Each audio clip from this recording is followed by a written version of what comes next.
You get stale. Popcorn. Popcorn. You forget about things like stale. Popcorn. Popcorn, stale popcorn. Popcorn. Pop. This is the Stale. Popcorn. Hello and welcome to the Stale Popcorn Podcast. I'm Steven, and with me, as always, is my co-host, Christopher. Yes, I'm here. How are There he you? is. I'm doing good. I'm so tired. I'm so tired. I have negative energy, but we're doing this anyway. I'd like to tell you what, sorry we're late. For anyone who cares, we're a little late, but we're doing it anyway. Yeah, we're doing it. We just couldn't leave you hanging do it, yeah. for more than a couple days here. We have so much to talk about, and by so much, I mean some. Something to talk about. You're kicking it off, Chris. You got news? Not really. How about you, Steve? I got barely in the notes, like a half a page of notes here. Oh, Of anything, all right. so.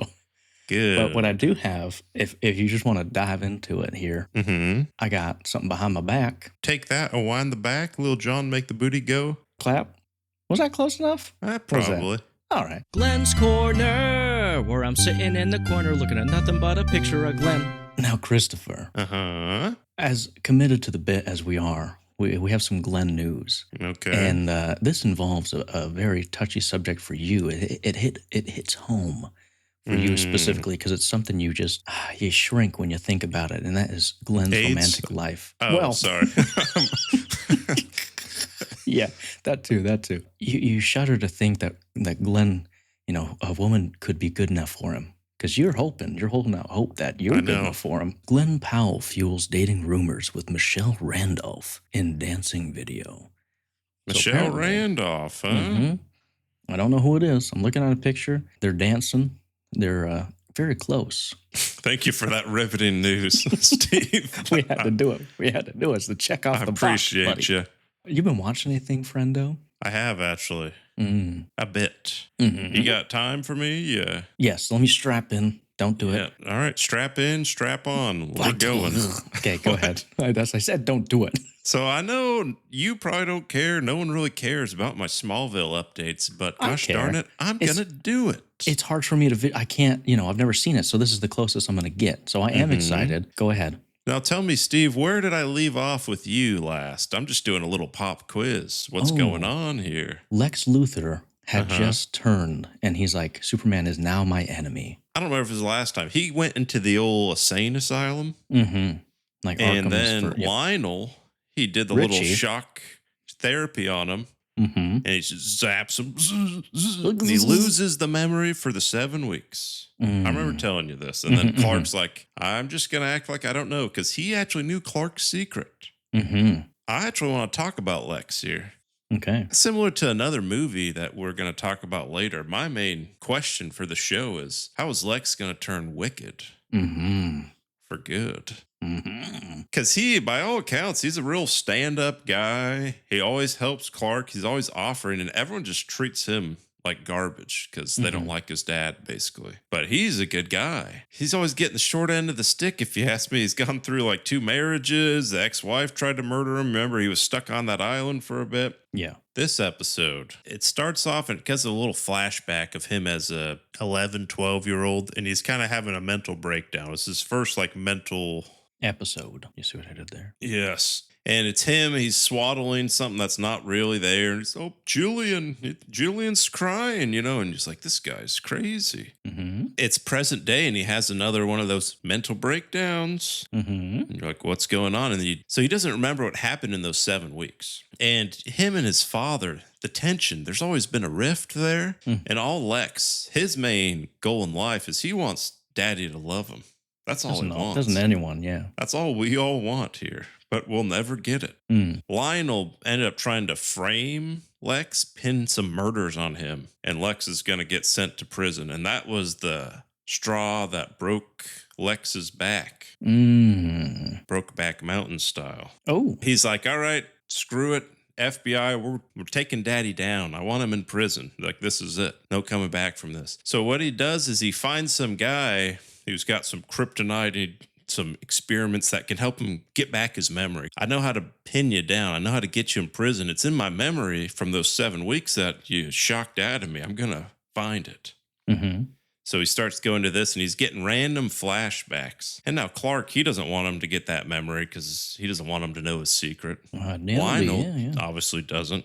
You find out more of Lex's backstory and why Lionel doesn't like him is when he was younger, there was actually a second kid, his little brother, Julian. And he died as a baby from SIDS. And the sloth? Basically what happened is like Lex was trying to comfort the baby at night, and who knows if he did it on purpose or accident, but killed the kid at night, trying to quiet it down. So obviously Lionel hates him because of that. That's basically the main thing. It's like, this guy killed my kid.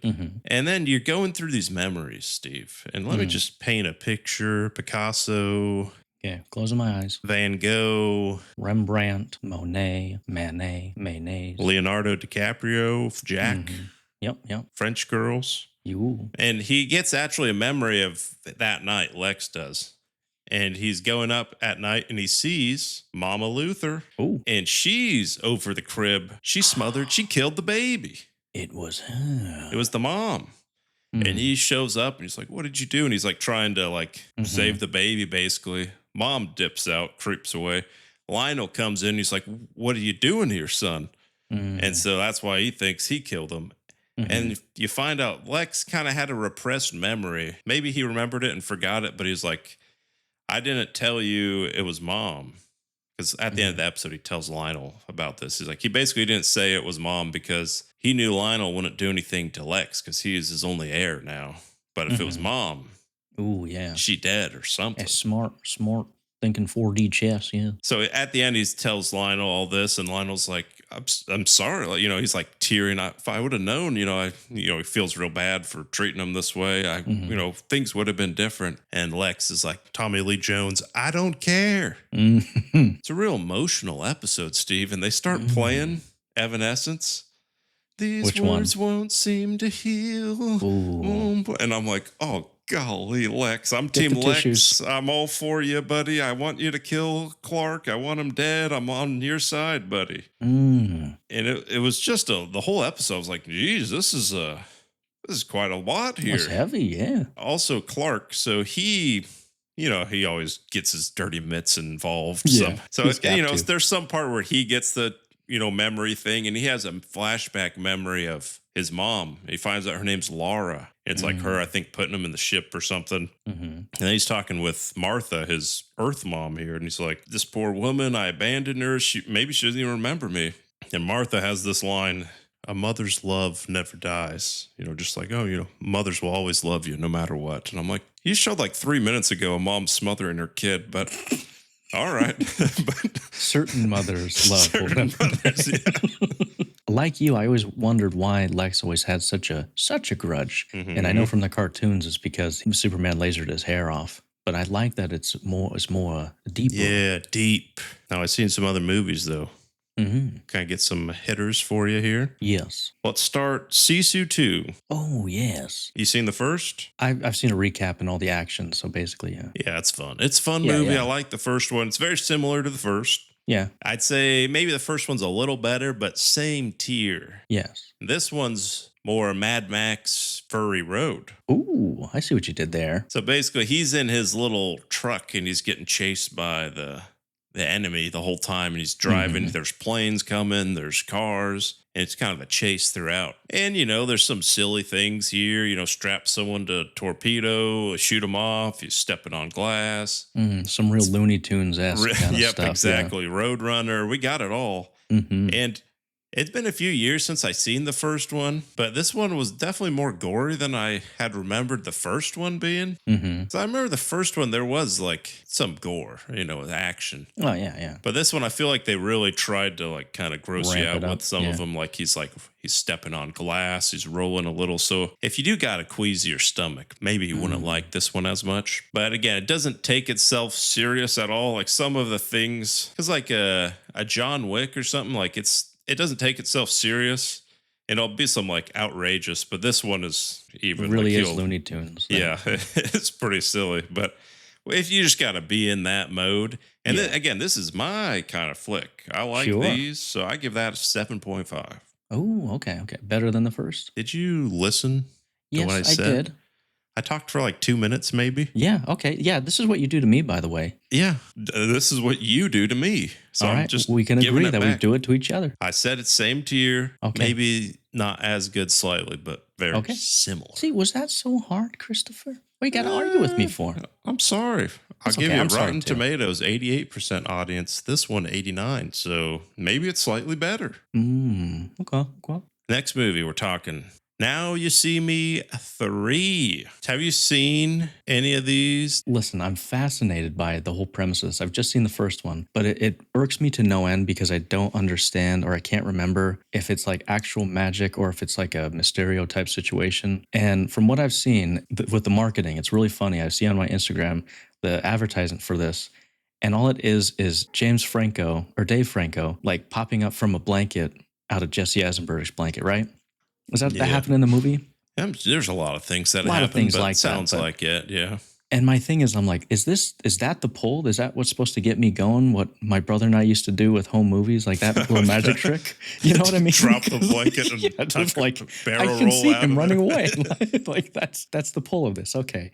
But other than that, I'm like, these are kind of magicians who rob and they got a family type Fast and Furious thing going, right? Yeah, very similar, I guess. All Yeah. right, So, all right. yeah, we actually went through and watched the first two because I'd seen them way back when. Mhm. First one's actually better than I remembered. I was like, this one's actually kind of fun. Yeah. It's not real magic, it's Mysterio. Okay. But, you're thinking, like, how do they do this? And they're like, Yeah. they explain it. And it's like, it's obviously fiction, but it's like somewhat movie plausible where I'm like, all right. Mhm. And then the second one, it takes another step. So like if I'm saying the first one's like Fast X or or Fast 8 or whatever, they're driving cars down skyscrapers and such. Yeah. And you're like, all right, Completely I'm liking this. implausible, But yeah. if you're thinking like, how is that possible? Now You See Me 2, more outrageous than those in my mind, where if you want to see something that'll just make your brain explode, or maybe it just triggers me, but there's this like 5-minute card scene in Oh, with the bank thing, right? you seen that? Yeah, that one's fun, but it doesn't make any sense. Yeah, but I'll let doesn't, them like, have it. Yeah. If you think they have like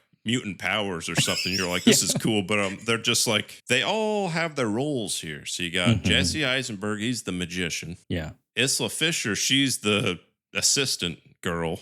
Mm-hmm. Dave Franco, he's a pickpocket and he can throw cards. He does that Throws every them real movie. good, That's yeah. his gambit without catching them on fire kind of thing. Mm-hmm. And then Woody Harrelson's a mentalist. Oh. But the only one that's really good at the card thing is Dave Franco. But that scene, it's like everyone's like doing these crazy card throws, catching them, sleight of hand, yeah. all this. I could tell they felt like that was their, X-Men Quicksilver scene Yeah. where you're like, everyone's going to talk Mind about this. blowing. This is going to make the movie. Mm-hmm. It just bugged me. I'm like, maybe like a minute, but it's a really long drag out. Yeah. So I didn't like the second one that much. So third one, it's in the middle. Okay. Better than the second. But they do have another one of those scenes where it just makes me mad. But this one, it's like, instead of like a rap battle or something, it's like a magic off where they're all like, Ooh. because they bring in some new kids. They got the girl from Borderlands. Okay. Tina, and got the guy from that Dungeons one and Paul Dragons. Giamatti The holdovers. holdovers guy. Mm-hmm. And then, Dungeons guy. And they're they got to add the new kids in town. But yeah, there's this like 5-minute, 10-minute magic off scene where it's like, oh, I got your card. And then someone's like, nope, I saw you doing that. I got your card. And then someone's like, well, I'm going to jump in this box here. And they're like, oh, I see you had the hideaway. It's just the whole time, doesn't it's make just any like sense. making me more and more. I'm like, how long is this going to go? And then there's a part where Isla Fisher just shows up and she just like changes her dress into like a white dress. And like, I physically like threw my hands up in the air and I was watching this in a theater.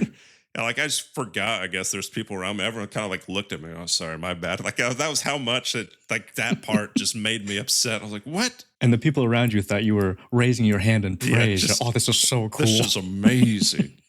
Another thing, so the plot of the third one, because they're all together in the first two movies, it's kind of a reunion. They all meet, and it'd been like 6 years since they'd done a heist, because they're all worked together for the Horsemen, yada, yada.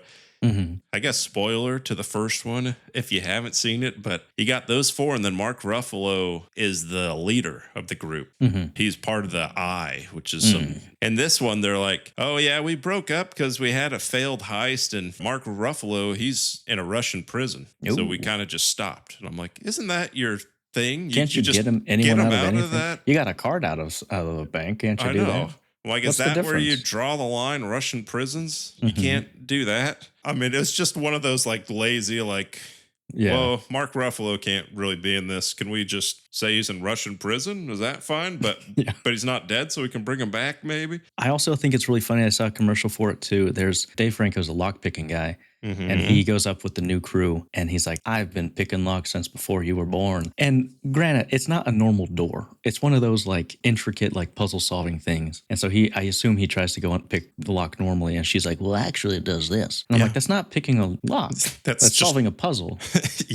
I'm probably the one missing the context here, but I'm like, no, it's exactly what you said. All right, yeah. And again, my main con with the movies, like I like the first one. It's kind of fun, you know, but they always try and bring this like, oh, we all work for this all-seeing eye and we don't know who they are. It's like the Illuminati kind of thing. And I'm like, stop trying to make that a thing. No one, I don't think anyone cares for whatever this arc is. So just because who is it? It's now that it's Mark Ruffalo, then why do it? Yeah. He works for the Eye, and they keep, who's it going to be? Morgan Freeman. No, Morgan Freeman went to jail, right? Well, the first one. Can I just spoil them? I don't really recommend these movies to anyone, unless you're into it. The first one, it's the Four Horsemen. They don't know who they're working for, and Mark Ruffalo's a cop, and he's chasing them, and then you find out he's actually the leader. And then they pin it on Morgan Freeman.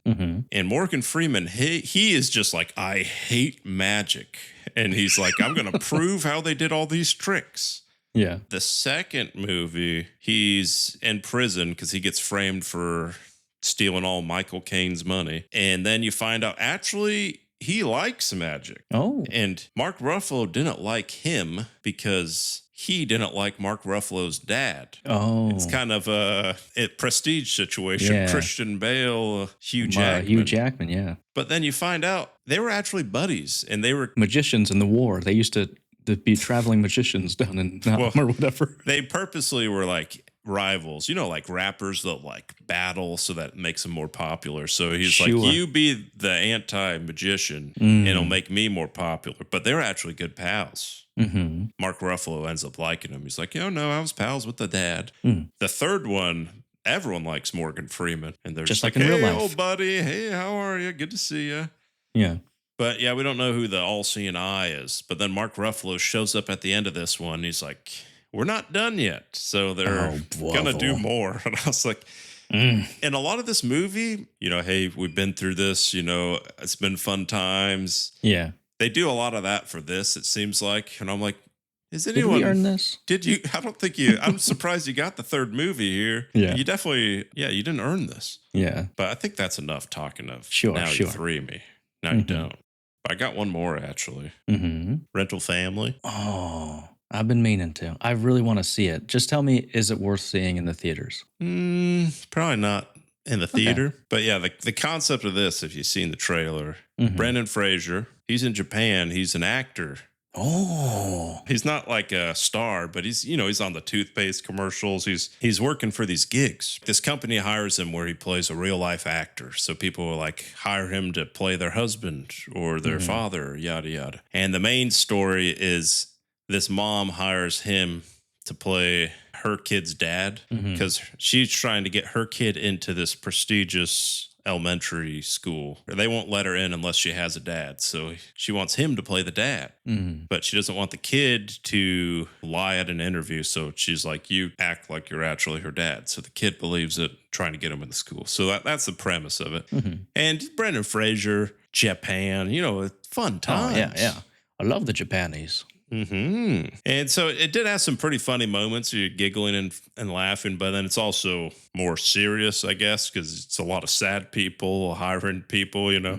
To me personally, I gave it a 7. I thought it was good. I just wish it was more lighthearted, funny, silly. Because that's a real thing in Japan, isn't it? Where you can hire people for, like, as a boyfriend or whatever, right? Probably. Makes sense to me. Yeah. How much do I pay you to be my friend again, Steve? Oh, jeez. Why you got to tell people, man? I know, yeah. You're Speaking of getting a which, your discount for it. Venmo did not cash this week. So how about you, Steve? You seen anything? Chris, I have been busier than I have all year. This past week just been steeped with just work and all this manner of travel and everything. But so I just had time to watch the main course if you want to dive into it. All right, let's dive. Wicked for good. And I'm not talking about a candle. Or John. Oh, I'm talking bloody. Cynthia, Ariana, Jonathan. Who else? Michelle. Jeff. I say we'll just go full spoilers because it's already the weekend, and if you seen it, you'd seen it, right? So I have a bunch of just jumbled notes here. Me too. There's nothing. There's no lots coherence. of questions. I don't know any of the answers, so I'm sure you're going to answer them. I bet I have more questions that you could answer for me too, or maybe they're the same question. Should we just say our number and then get into it? Yeah. Okay. On the count of 3. I said, all right,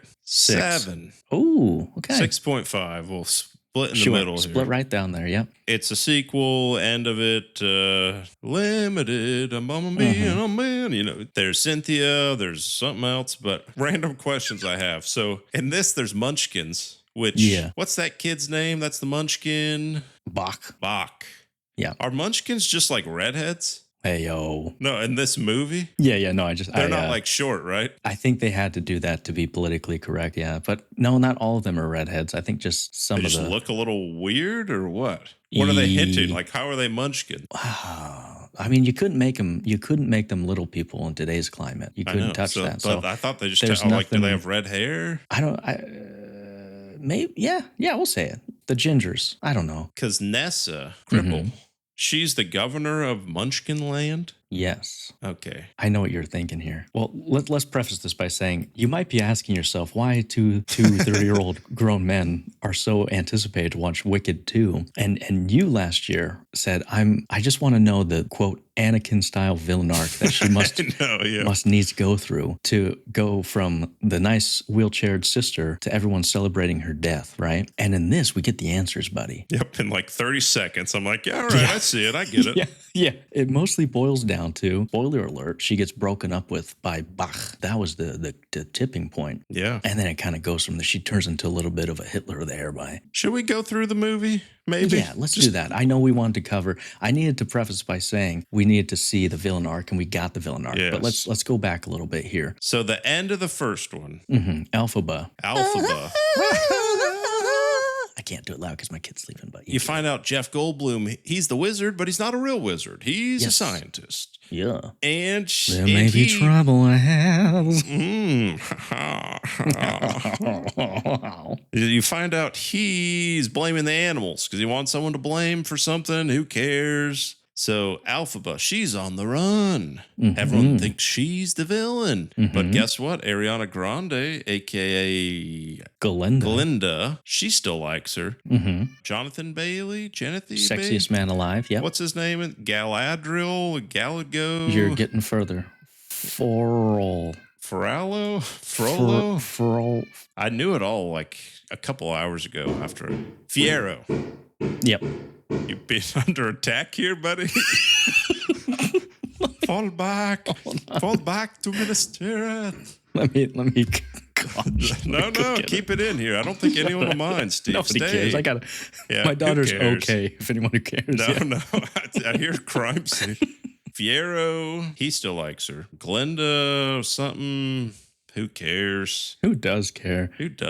But the animals are going underground. They're becoming mole men. They're afraid of the wizard. Yep. Animals are leaving. And Cynthia, Wicked, Isabel, why am I forgetting Alphaba. She's trying to bring down the wizard, saying he's the bad guy. But Michelle Yeoh has these magic powers. And so she shows up once, writes this message in the cloud like, wizard is bad. And then Michelle Yeoh switches it. Oz is dead. Michelle Yeoh is doing what I call an English term for a good look around. She's spreading propaganda. Oh. There it is.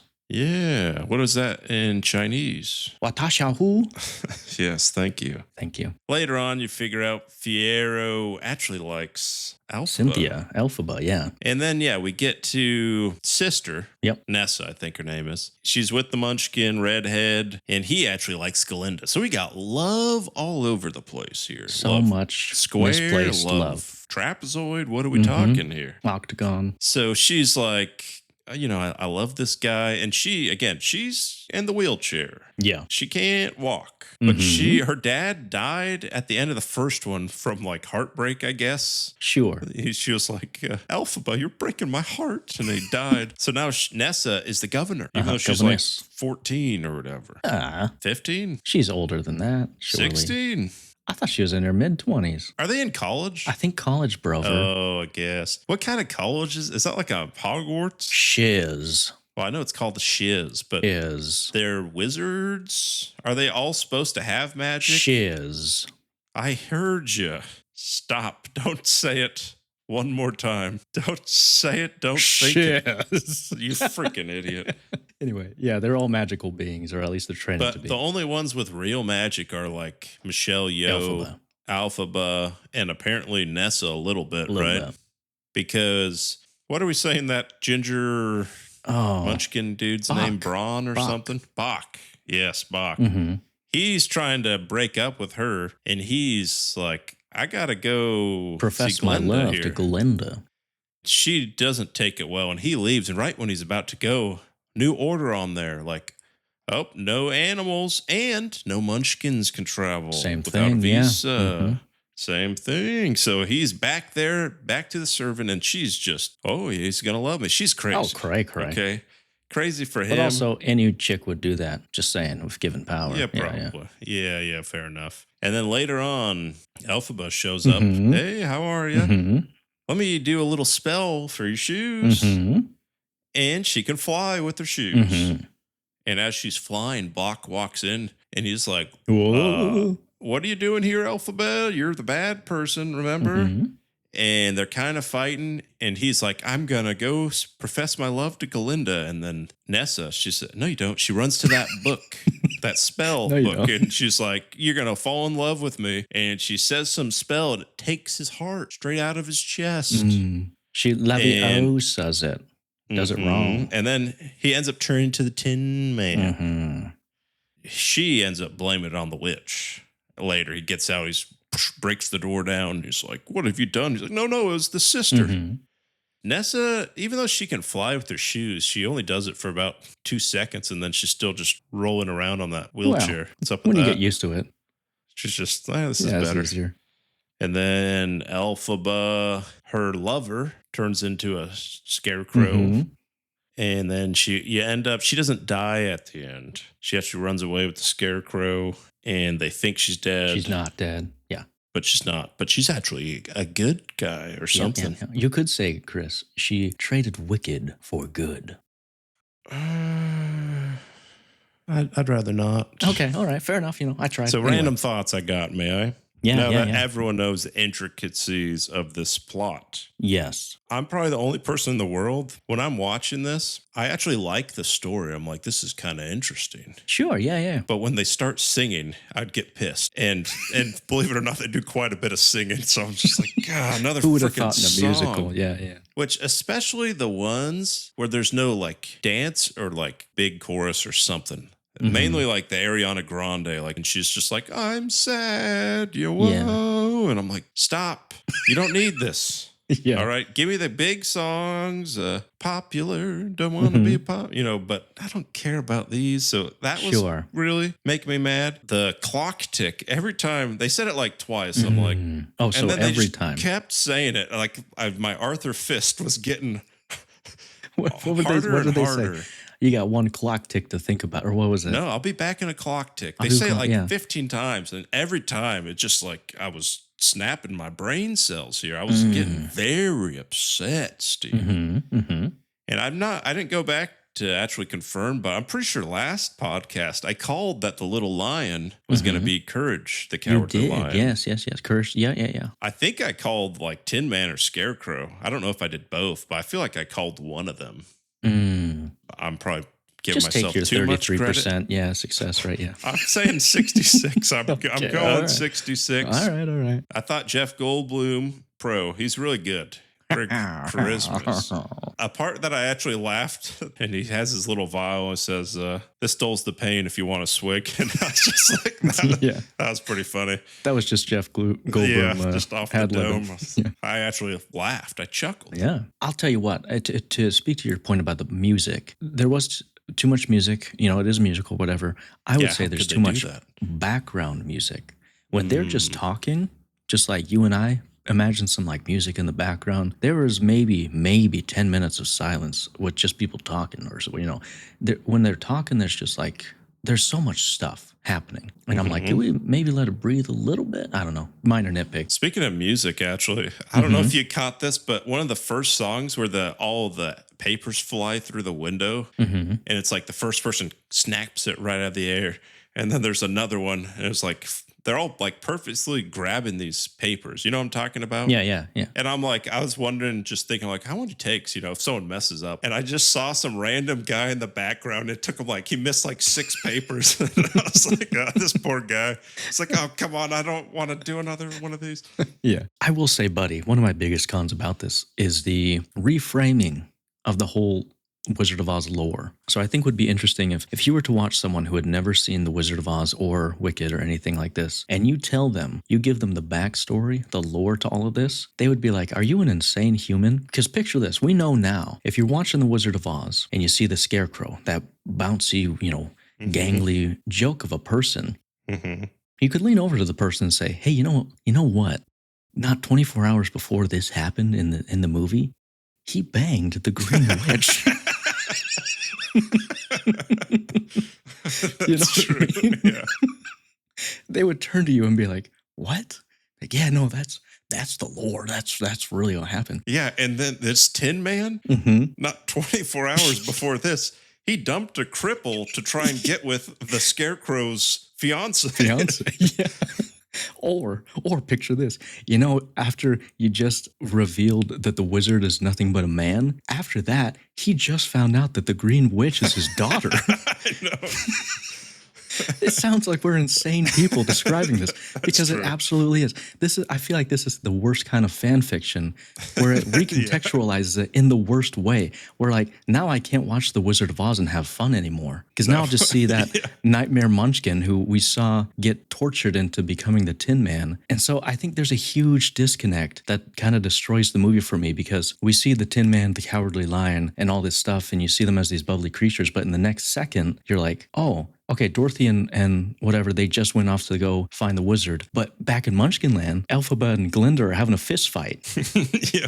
So I'm like, what are we doing here? It's a little weird to me, Yeah, I actually went and watched Wizard of Oz after because I was curious. I mean, I'll give him this. They made me curious because I'm like, how does this actually add up? Because I hadn't seen Wizard of Oz in a while, but I was like, I feel like this, because in Wicked, it's like Scarecrow knows who the witch is. Like he doesn't, because at first I'm like, well, he loses his brain or whatever. Like that's the main thing. So like, obviously he lost his memory because he banged her 24 hours ago. Yeah. He'd probably remember that. In the movie Wicked, he doesn't lose his memory. So I'm like, maybe he's playing dumb or something. So I'm like, I don't know. And then Tin Man in the movie, he obviously remembers because he's like, she turned me into this.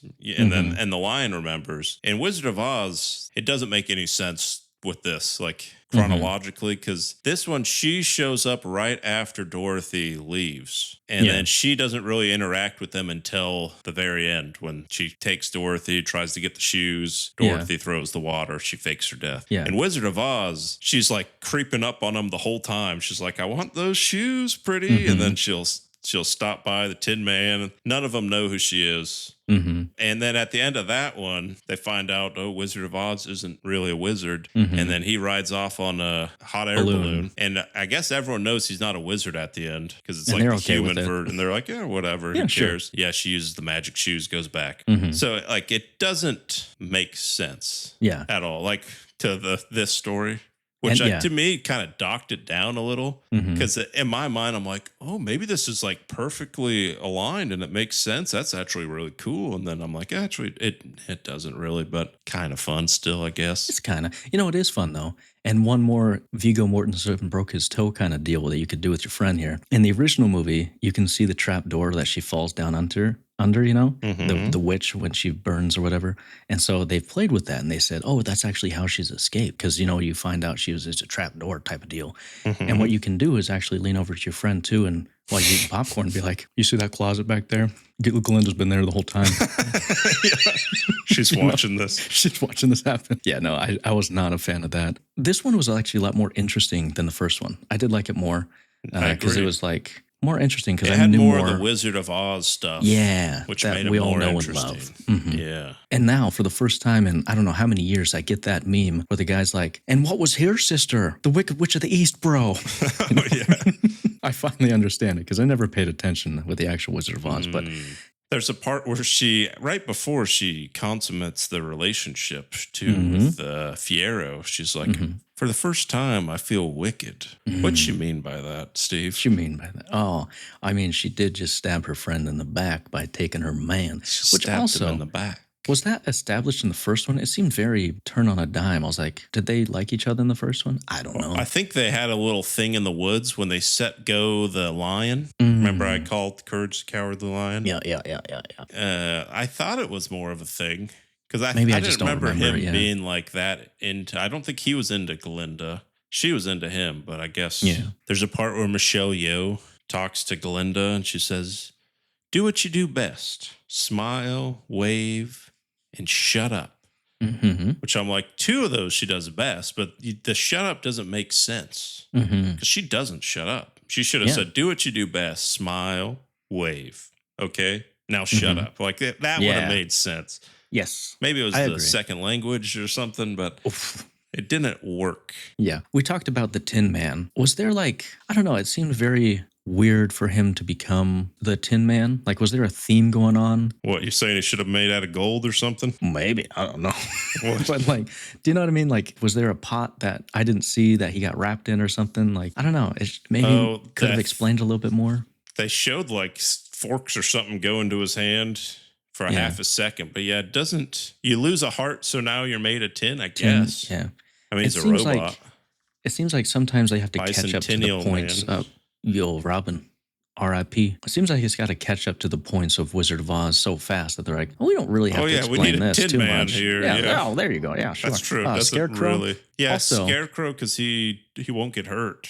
Yeah, she really messed that spell up. Couldn't turn him into like Flubber or like Superman. Or you couldn't have made him fly just raise him up 10 feet. And that whole scene, she's like, come with me. And he's like, no. I'm like, why not? Why not? She can fly. Hide in the castle. And then even when she leaves, hop on a monkey's back. Yeah. Isn't that how you got there? Like, yeah. It's all been avoided. Yeah, because you know who can fly in this world?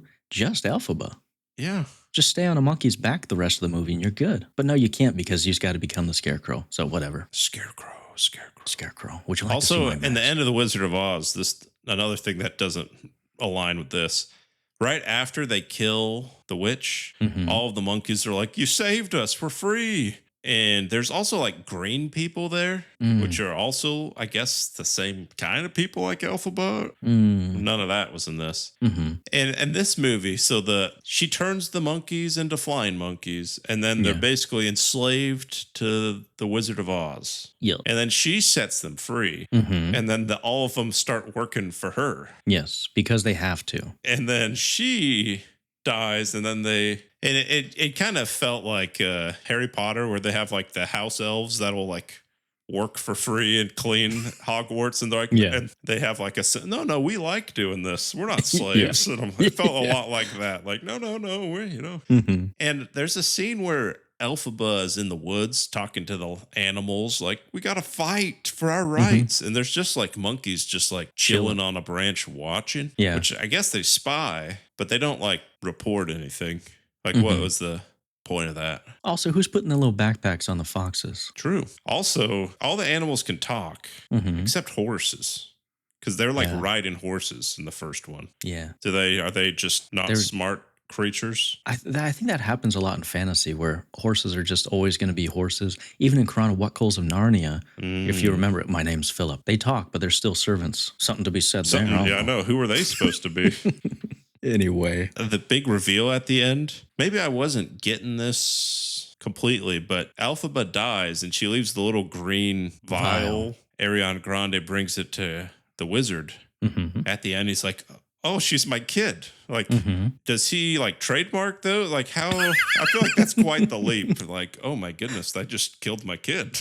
I feel like now like a present day would be like, you're dead, Steve. And I bring back some random person like a liquid death or something. He's like, oh, that's my boy. That's my boy.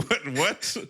Yeah, I guess you could say those are his little, trademark vials. I don't know. So her mom just kept that vial around, even though she's married to someone else. Nessa's dad, yeah. It's just kind of a random thing that, do we really need to? Just like a half a second throw in at the end, like, oh, this is why she's strong.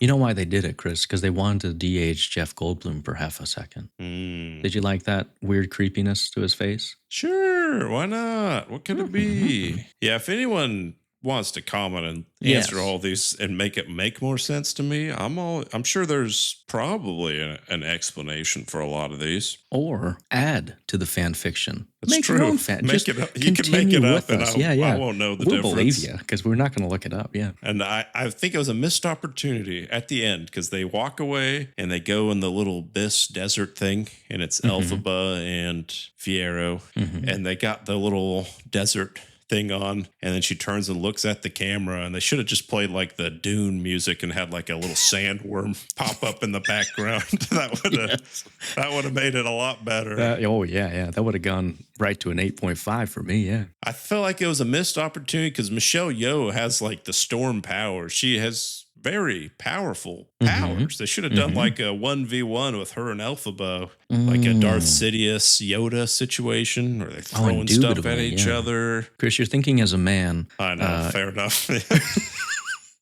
Not prioritizing the lore and the music first, but I think your version would have gone far with our audience here. But pros, I got a couple real quick. I'll just sound them off. Jeff was Goldbluming hard. You gotta love that. He was chewing up scenery. Great stuff there. I will say sets, costume, design, all top notch. Everything looked good. Everything looked cool. You know, you can appreciate it when you see a set for real and they're interacting with it. So good job there. What else? Singing was good.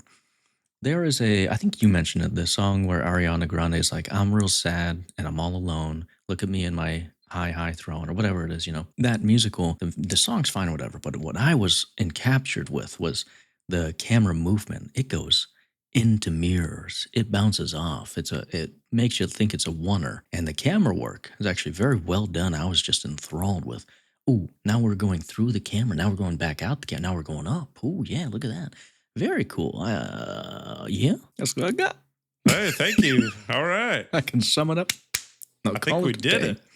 Yeah, we have. Yeah, this is a long episode, but if you're our target audience, mostly guys in their middle age like us, tell us what you thought because we know you saw it. I know. We know you know exactly what we're talking about. What else would you add to this? Make a third one, Wicked for Bad. Ooh, fan fiction. They are on the Dune planet of Arrakis. I think they should just keep going on this Dune story here. They should. Yeah. What else? I think that's it. We've talked everyone's ear off. I think we're good to go. If you're still listening, thank you so much, Big Guy. I know you're listening. Thank you so much for listening.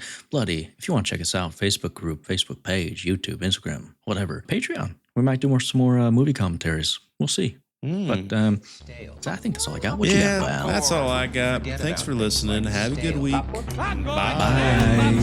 Popcorn. Pop. This is the stale popcorn.